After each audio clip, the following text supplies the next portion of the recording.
How to reactivate your deleted X account. Hello everyone and welcome to Tech Talks. If you have deleted your X account knowingly or unknowingly and you want to recover it back, all you need to do is follow these few simple steps. So make sure you stick with us till the end of this video. So first thing first, open your X app. Now make sure you are not logged into any account. If you are logged in, then simply log out and then go to your home screen.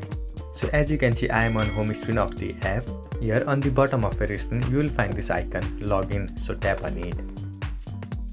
Now enter the email address on which your X account is linked with.